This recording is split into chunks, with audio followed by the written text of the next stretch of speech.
Dear students, welcome back for today's session. Let us continue from level 1, 36th question. Which term does not apply to human heart? Four options have been mentioned here. Neurogenic, pacemaker, four-chambered mitral valve.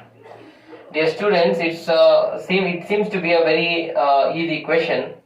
Why?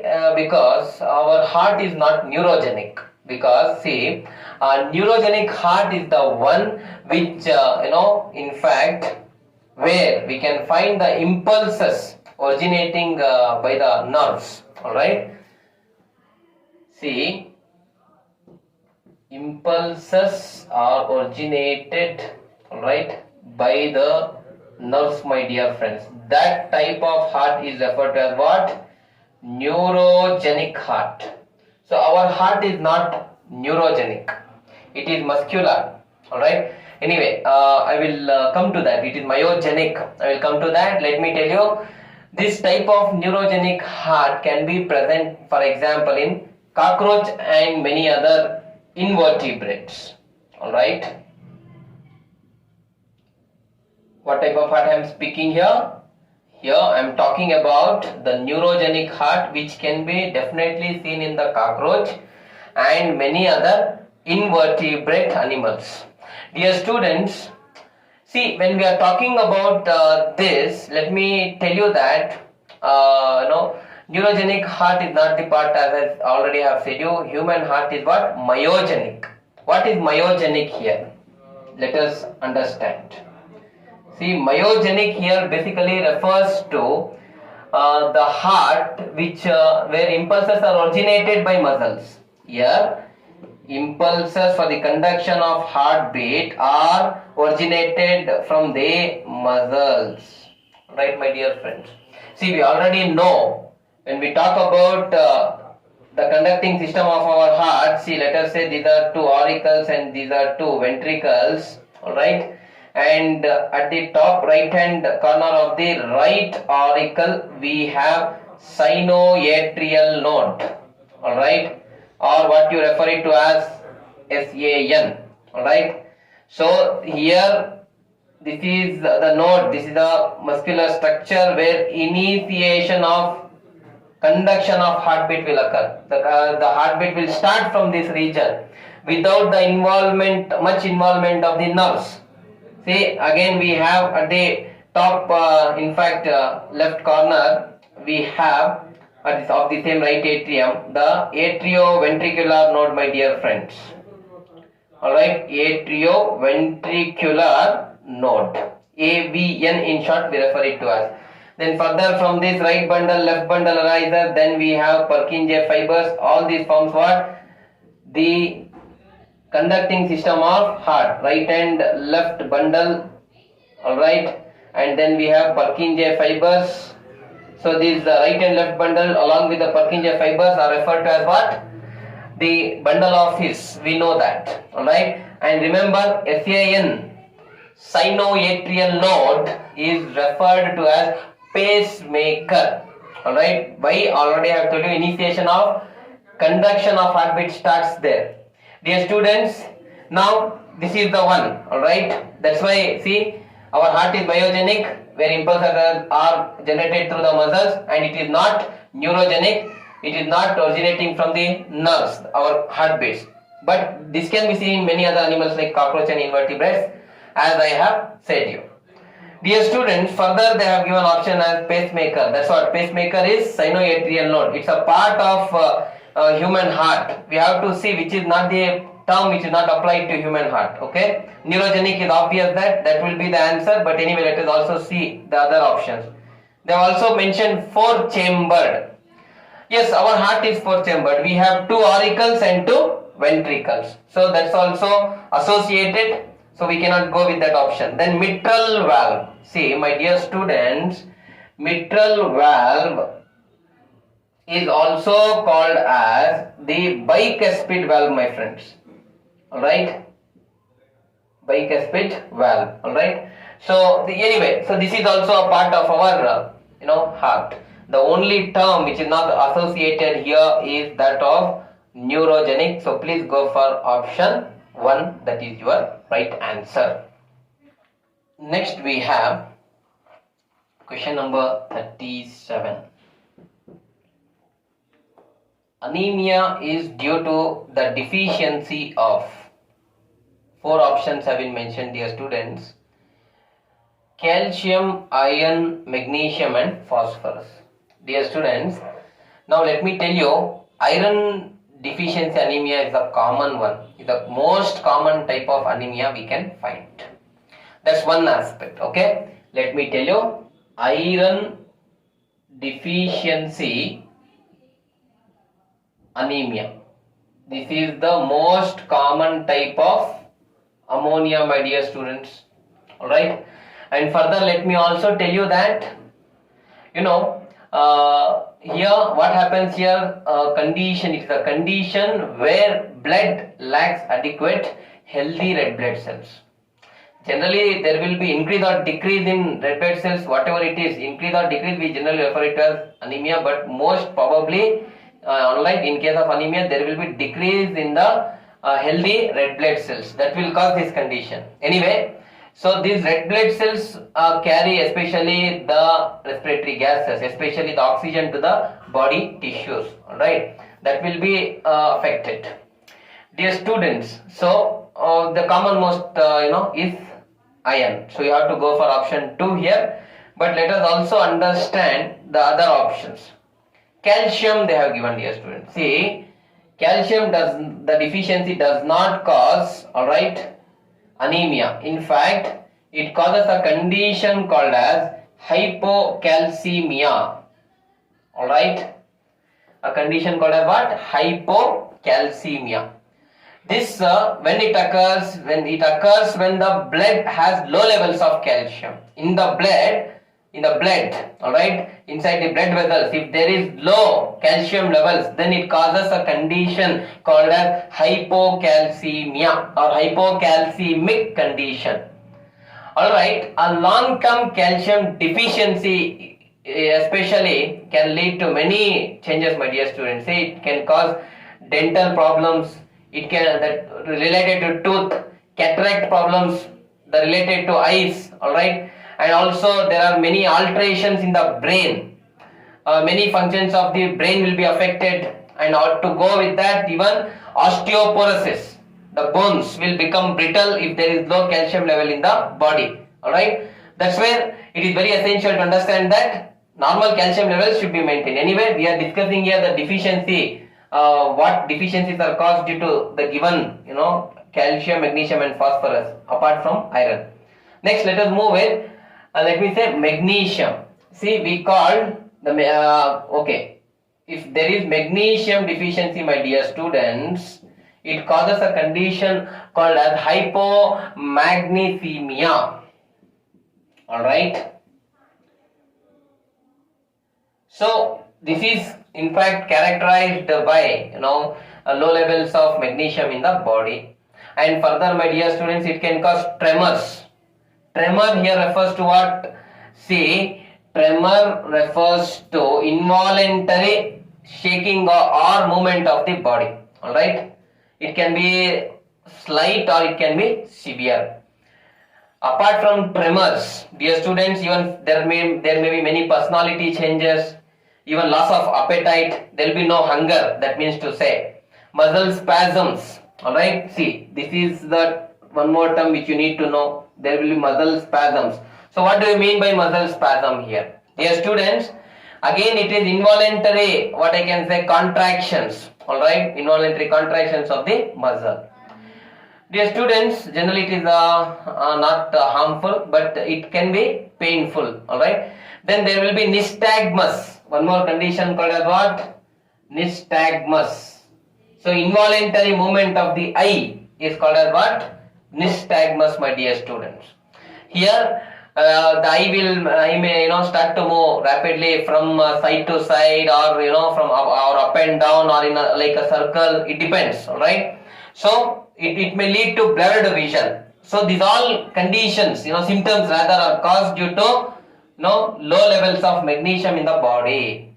There is one more, my dear students, phosphorus, which is given here. See, we can say the condition which is associated with low levels of phosphorus or phosphorus deficiency, we refer it to as hypophosphatemia. Alright, and this is also characterized by many symptoms, my dear friends, like for example loss of appetite. Hunger will be generally not seen. There will be pain in the bones because phosphorus is the important component of bone. It is obvious that bones will be affected. Fragile bones, alright. There will be stiff joints, alright. Movement of joints will be affected, and also irregular breathing. Breathing pattern is affected. My dear students, even numbness and weakness can be seen. Even in certain cases, there may be change in the weight. So all these are associated with what, my friends? Phosphorus deficiency. We refer it to as what? Hypophosphatemia. Alright. See, there are 4 conditions, my friends. Generally, anemia is caused by the deficiency of iron in the body, where especially RBC cells, healthy RBC cells count decreases.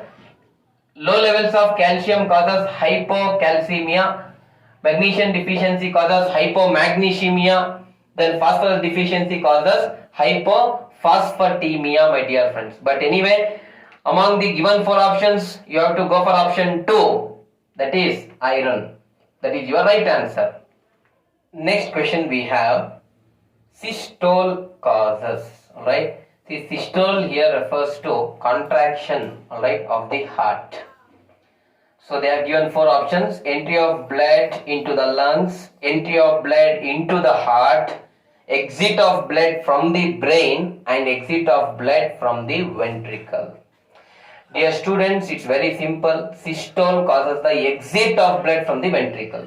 It's a direct answer. Whenever there is contraction, generally contraction, it results in the exit of blood from the ventricles. And dear students, let me tell you that it is the contraction phase of the cardiac cycle. See, systole, alright, question number 38 is the right contraction phase of cardiac cycle, my dear friends. Alright, here apart from this, let me also tell you, opposite to systole is diastole. Diastole is in the relaxation form of the heart. Alright, so this is the the thing, and you have to directly go for option 4, that is the exit of blood from the ventricle. Option number 4. Next question we have, the amount of blood which is pumped out by each ventricle during a cardiac cycle is called. Alright, 4 options have been given, dear students. The first option is stroke volume, followed by cardiac output, beat volume, and both 1 and 3. Dear students, it's already we have talked about something called as the cardiac output.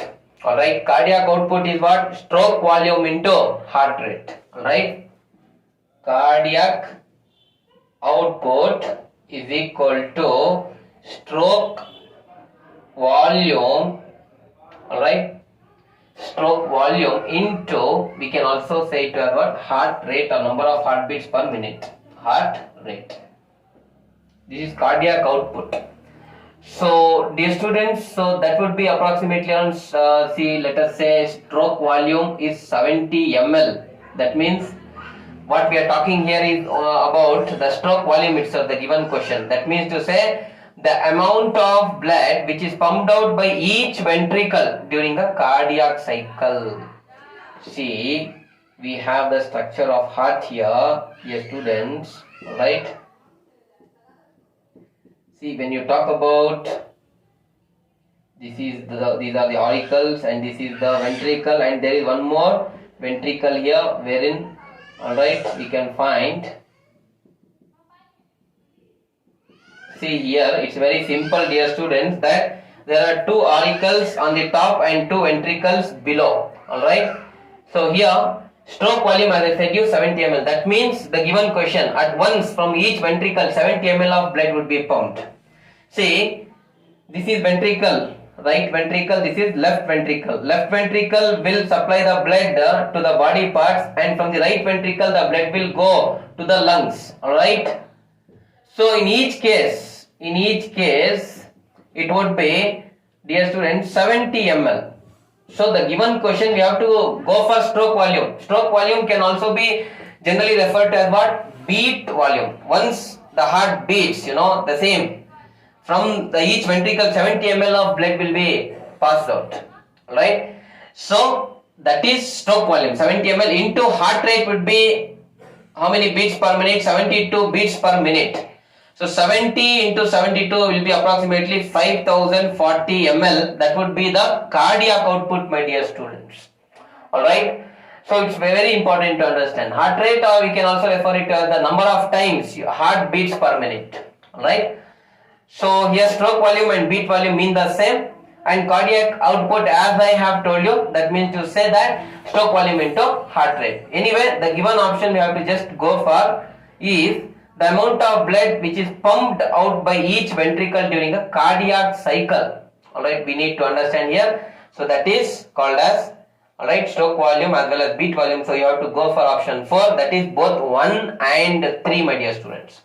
The last question of level 1 is, a person with blood group A requires blood.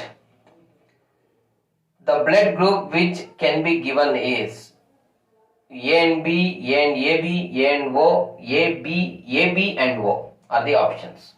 See, for let us understand that a person with blood group A can receive blood from persons with blood group A and O. Alright? See, a person with blood group A, alright, can receive blood from blood group A and blood group O, my dear students. Alright, why is it so? See, a person with blood group A contains A antigen and antibody B. See, blood group A person will have A antigen and anti-B antibody. Alright, we all know this. Alright, so thus the person with blood group A can receive blood from a person with same blood group. So it is A. Okay, that is okay. A can receive from A. Alright, and further what you have to know here is that the person can also receive blood from O. Okay, but why O is it here? See, O blood group person has no antigens on its body. There is no antigens on its surface. Alright, no antigens, alright, are present in the O blood group generally. So that is a major reason which will avoid the agglutination or the clotting of the blood. So the person, if he receives from B, see B antigen will be present, the blood can clot.